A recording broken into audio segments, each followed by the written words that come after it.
Trade among African countries is very low compared with other regions outside the continent. Though the last decade saw a jump from 5% to about 10%, it is still not the best. For instance, trade among the 27 countries in the Eurozone is around 70%, 52% for Asian countries, 50% among North American countries, and 26% for the Southern American countries. Africa remains the most fragmented continent in the world, with 54 countries with numerous border crossings. Africa's share in world trade is also small. It was less than 3% last year. This is surprising considering that the most integrated regions in the world are also the most competitive at the global level. The rising share of Asian countries in world trade underscores this point. Whereas Africa's trade with external partners, in particular with emerging economies, is growing very fast, trade among African countries is stagnant. Last year, the top trading partner regions for Africa were the European Union, Asia and the United States. Africa's trade is overly dependent on a narrow range of primary products. In 2010, fuels and mining products constituted 66% of Africa's total merchandise exports.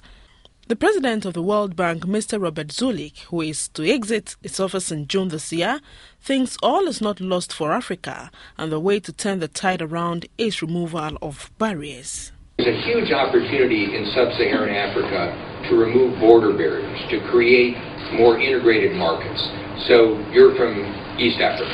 So I visited a one-stop bordering place that we helped open up. I think it was actually Kenya and Uganda. And it'd gone from 2 days for goods transporting to 2 hours. And this doesn't require huge sums of money. We now have the systems. We worked with some private sector firms to develop the software on this. And it means sort of systematizing the process. Then if we can combine that with infrastructure development, so whether it's roads or railroads or ports or electricity, to be able to strengthen it.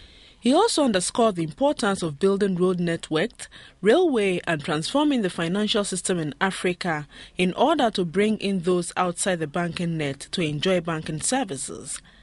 Given the low level of intra-African trade and the high cost of doing business on the African continent, foreign investors bypass Africa, even though several studies suggest that returns on investment in Africa are far greater than returns on investment in Asia and Latin America. Last year, Africa attracted less than 5% of global foreign direct investment flows, whereas China attracted $124 billion in foreign direct investment flows. African countries only attracted $52 billion. The good news is that spending on infrastructure began to pick up pace in the last 2 decades, but actual spending does not match identified needs.